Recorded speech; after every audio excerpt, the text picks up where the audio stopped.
चित्तौड़गढ़ लोकसभा क्षेत्र से कांग्रेस प्रत्याशी उदयलाल आंजना आज चित्तौड़गढ़ पहुंचे और जिला कांग्रेस कार्यालय में मीडिया कर्मियों से रूबरू हुए।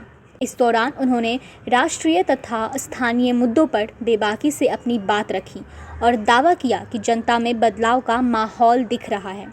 इस चुनाव में 1998 में तत्कालीन केंद्रीय मंत्री जसवंत सिंह को हराने जैसा माहौल नजर आ रहा है।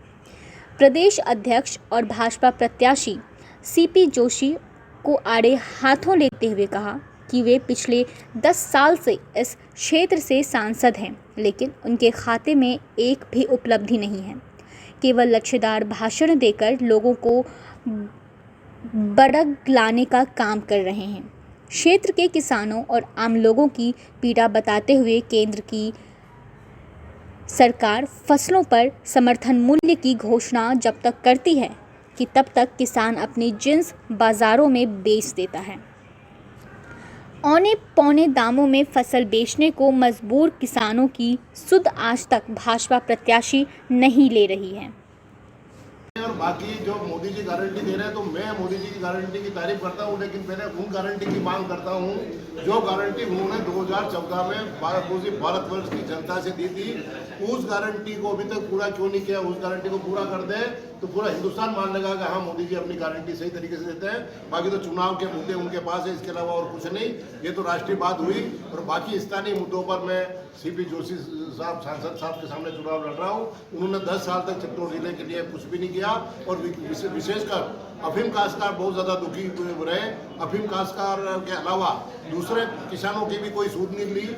मैं सहकारिता मंत्री था जब, तो मैंने प्रयास कर करके समय पे समर्थन मूल्य पे खरीद भी करवाई, लेकिन आज अब आया कि 1 मार्च या 1 अप्रैल से कभी वो खरीद शुरू होगी तो किसानों के हित के लिए मुद्दे लेकर के मैं मैदान में उतरा हूँ। मैंने तो पगड़ी की लाज किसानों को रखनी है और उन्हीं का आशीर्वाद से मैं चुनाव लड़ रहा हूँ। इसीलिए मुझे जैसा समर्थन 1998 में जसवंत सिंह के सामने मिला था, उससे भी जबरदस्त सहयोग मिलने की उम्मीद लग रही है, जैसे किसानों के मेरे पास फोन आ रहे हैं। नारकोटिक्स की धारा के बारे में क्या कहेंगे? नारकोटिक्स की धारा 8/29 इतनी खतरनाक है जो हनुमान जी की पूछ बनाकर किसानों का दोहन कर रहा है और इसी से किसान बेचारे इतने अफीम खेती से परेशान हो गए कि इससे तो हम अफीम की खेती करना ही छोड़ दें।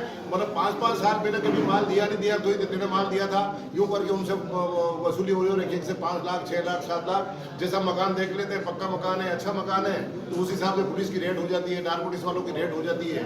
इसलिए इस धारा 29 के मुद्दे पर भी मैं चुनाव लड़ रहा हूँ कि अफीम की खेती अगर चित्तौड़ जिले में होगी तो धारा 29 को हटाना होगा, जब यहाँ के किसान आराम में रहेंगे, इसमें कोई दो नहीं। युवाओं के स्थानीय मुद्दा है, रोजगार नहीं मिलता, इतने फैक्ट्री होने के ये केवल स्थानीय मुद्दा नहीं है, पूरे हिंदुस्तान का मुद्दा है, क्योंकि पूरा बेकारी पूरे हिंदुस्तान में है और युवाओं के लिए हमारे राहुल गांधी जी संघर्ष कर रहे हैं। उन्होंने घोषणा पत्र की पूरी तैयारी कर रही है, आजकल में घोषणा पत्र भी आ जाएगा और राहुल गांधी जी जो घोषणा करते हैं वो पूरी कराते हैं, क्योंकि 2018 में भी राजस्थान के किसानों से वादा किया था कि मैं आपका ऋण माफ कराऊंगा, तो पहला आदेश ही सरकार का ऋण माफी का उनका हुआ था और सहकारी बैंकों का समस्त ऋण माफ हो गया।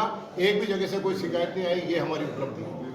आपने चेहरे की बात की थी, 98 में चेहरे बड़े थे या आज चेहरे बड़े हैं? मुझे तो 98 के चेहरे ज़्यादा बड़े लगते थे।